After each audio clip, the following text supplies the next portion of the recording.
Assalamualaikum warahmatullahi wabarakatuh. Waalaikumsalam warahmatullahi wabarakatuh. Salam sejahtera, sehat terus ya rekan-rekan wartawan. Ini tugasnya berat juga di era pemilu ini untuk menjaga situasi tetap aman, damai, stabil berdasarkan penyampaian informasi yang tepat.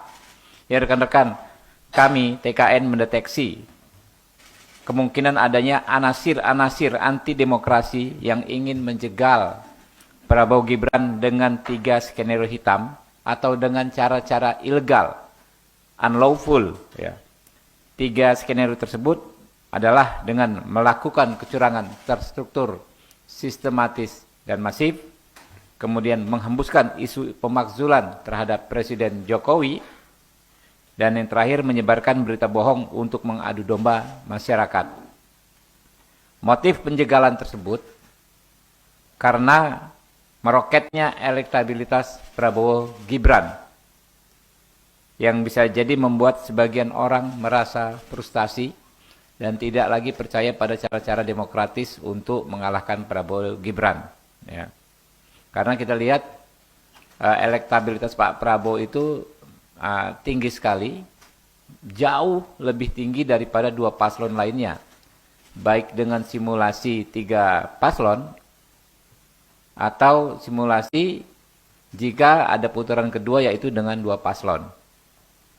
Setahu saya semua lembaga survei kredibel menyatakan demikian. Ya. Ini saya sedikit elaborasi soal 3 strategi, 3 skenario hitam jegal Prabowo Gibran. Yang pertama adalah dengan melakukan kecurangan terstruktur, sistematis dan masif yang merugikan Prabowo Gibran.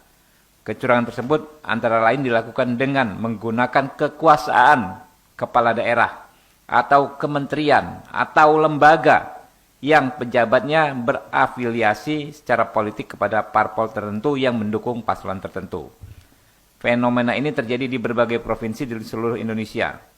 Ini contoh yang terbarunya antara lain adalah dugaan penggunaan APBD Kota Semarang untuk pengadaan motor Vario warna merah yang identik dengan warna parpol tertentu. Yang kedua, dugaan mobilisasi ibu-ibu Dharma Wanita untuk menghadiri senam bersama istri calon presiden tertentu di Sulawesi Utara tanggal 17 Januari 2024 yang lalu. Lalu dugaan dimanfaatkannya petugas pendamping desa dari Kemendes, Kementerian Desa, ya, untuk menjadi tim pemenangan salah satu paslon, di mana kami mendapat informasi terakhir bahwa kalau ada petugas pendamping desa tidak berkenan mendukung paslon tersebut, maka SK-nya tidak diperpanjang. Lalu kita juga kemarin ada berita soal ya surat suara yang sudah tercoblos paslon tertentu yang di Taiwan.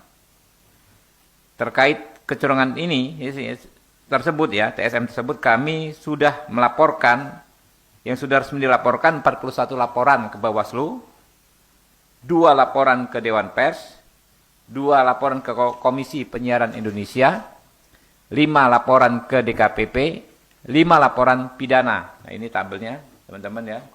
Ya ada 41 laporan ya ke Bawaslu, termasuk yang terbaru itu terkait ya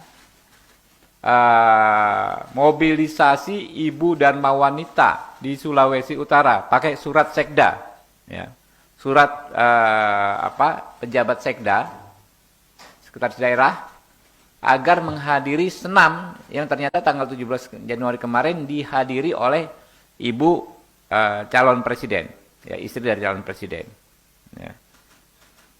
Yang kedua, rekan-rekan, ya, skenario hitam yang kedua adalah dengan meniupkan isu pemakzulan Presiden Jokowi. Ya. Mereka membangun narasi sesat bahwa Presiden Jokowi layak dimakzulkan, tetapi tidak mampu memberikan bukti apapun. Sebagaimana diatur pasal 7A Undang-Undang 1945, seorang presiden bisa dimakzulkan karena, Pak Maulana sini aja sini. Tadi sesuaikan aja, ya. Bisa dimakzulkan karena melakukan perbuatan melanggar hukum atau tidak lagi memenuhi syarat sebagai presiden. Nah, ini dua-duanya syarat itu tidak terpenuhi. Yang ketiga, ya, skenario hitam penjagalan Jokowi adalah dengan memproduksi berita bohong atau fitnah.